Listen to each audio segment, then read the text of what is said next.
I'm Fletcher Rhoden, and this is Quotes and Quips. Today, words of wisdom from Mother Teresa. Quotes and Quips is brought to you by my website, FletcherRhoden.com. That's where you can find links to my authors page at Amazon.com. There you can buy my books in paperback, Kindle, or audiobook formats. There's also a link in my website to my Spotify artist page. That's where you can download my records in their various subgenres. In 2024, I had a 4-record set called Quadrilogy. And this year, I've got a brand new pop album called I'm Possible. And you can download those from any of your favorite download sites. At my website, there's free music you can download only there and other fun stuff, so check it out. Today, Mother Teresa tells us this. Peace begins with a smile. Peace begins with a smile. Well, this is one that should always be in the back of your mind. But let's take a look at it. Mother Teresa, of course, famous missionary, a person of peace, brought a lot of help to starving children, was an ambassador for compassion, peace the world over. She remains that years after her death. Peace begins with a smile, she says. Now, some may actually argue the legacy of Mother Teresa. I'm not going to do that, though. We're here to look at the quotes, not so much the people. Peace begins with a smile. Well, this is true in many ways. It echoes the sentiment of Gandhi's statement, be the good you wish to see in the world. Start with yourself. If you want to bring a happier world, be a happier person. You can't just wish that people would be happier or better. You have to be happier. You have to be better. Then people will follow your example. No one's going to do what you tell them to do, but they may do what you demonstrate yourself doing. Remember Emerson, what you do speaks so loudly that I cannot hear what you say. So, for Mother Teresa, that action is as simple as a smile. I believe that what she meant was that we encourage others to smile. And that those people will, in turn, encourage others. And that by leading by example, smiling ourselves,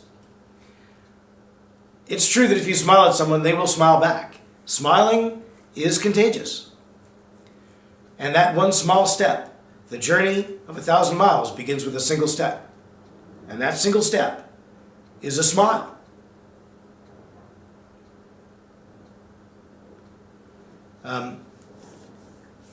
It is the best way to communicate. It is the clearest way to communicate. It is perhaps the most effective way to communicate without words. When you smile, this is something that all telephone operators know, telephone salesmen, and a lot of entertainers know this. When you smile, and this gets into, because Mother Teresa was talking about affecting other people with your smile. You smile, they'll smile, other people will smile, eventually everyone's smiling and we have peace. But I think really she meant inner peace. Because smiling affects the smiler as much as the person who sees the smile. And so I get to this point, when you are smiling, it changes the tone of your voice. You cannot help but be more enthusiastic sounding when you're smiling. You can't sound glum like this. The reason is that they're the same muscles which pull the corners of your mouth up are connected to your throat. That's why when they say telephone salesmen should always be smiling, because it gives their voice a chipper sound, an upbeat sound. If introducing someone on stage, for example, you want to be smiling. If you're introducing someone like this, you can't sound mirthful when your mouth is down. You can't sound mirthful when your mouth is down. Ladies and gentlemen, isn't this fun? You can't do it because the muscles that are here are connected to the muscles that are here. If you're doing this, are we having fun? Aren't we having fun? Aren't we having fun? You can't do it. You can't. So when you smile, not only are you achieving peace by helping other people to smile, encouraging them to smile with your smile, but you are affecting yourself. Because when you smile, you are helping to achieve inner peace. If you're frowning, they say it takes more muscles to frown than to smile. And maybe that's true. I don't know. But I do know that if you're smiling more often, you feel better. And if you're frowning more often, you don't. It can affect your mood.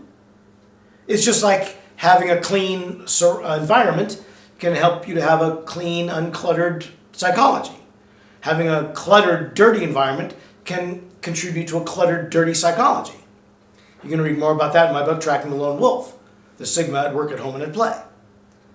But it's the psychological connection to the physical is undeniable.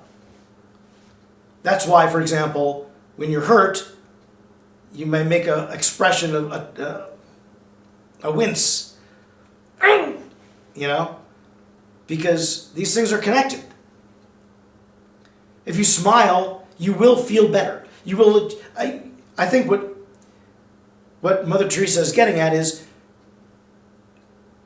the best way to achieve internal peace is to smile, and then your internal peace will influence other people to have internal peace, and that will create the external peace, the communal peace that she's thinking of. It's a little bit too simple to say, just everybody smile and everything will be fine. It's hard to smile when life is hard. It's hard to smile when life is hard. Okay? But if you are smiling, life won't be as hard. And you'll have the inner peace that you need to demonstrate to others that they can find inner peace. It is not easy. It takes deliberation. It takes deliberate action. You don't just wait around for the happiness man to come by and deliver happiness like it's a bottle of Sparkletts water. You got to generate that. You've got to put us... No one can make you smile. You've got to smile on your own. Some things can inspire you to smile. The face of a loved one or whatever. But that same face can inspire a grimace under other circumstances. So you can't let the face decide if you're going to be happy or not. You got to be the change you want to see in the world, right? Happiness, peace begins with a smile, but not world peace, inner peace. And then as inner peace spreads and disseminates, that's when the outer peace arrives. Okay? So it's a little more complex than it seems, but still valuable, still true. A little more convoluted than you might have thought, but hey, mothers, right? So here's what she said to remind you. Peace begins with a smile. And it continues by tuning in to Quotes and Quips right here on this YouTube channel every other Monday at noon. Alternating Mondays, you'll find my other new show, Fletcher Rhoden's Pet Peeves. You can also watch 2024 webisodes of Quotes and Quips right here on this YouTube channel, and 2003's run of shows called Tracking the Lone Wolf on its own YouTube channel, Tracking the Lone Wolf. There's a book about that. You can buy it at my author's page at Amazon. That's available through my website. Check out my website. Check out my books. Check out my music. I got a new album for this year. I'm Possible. And so are you. But that's not part of the title. Because it's all about me. Okay. Until then, enjoy, tune in, have fun, tune in again, and until then, bye, Mary.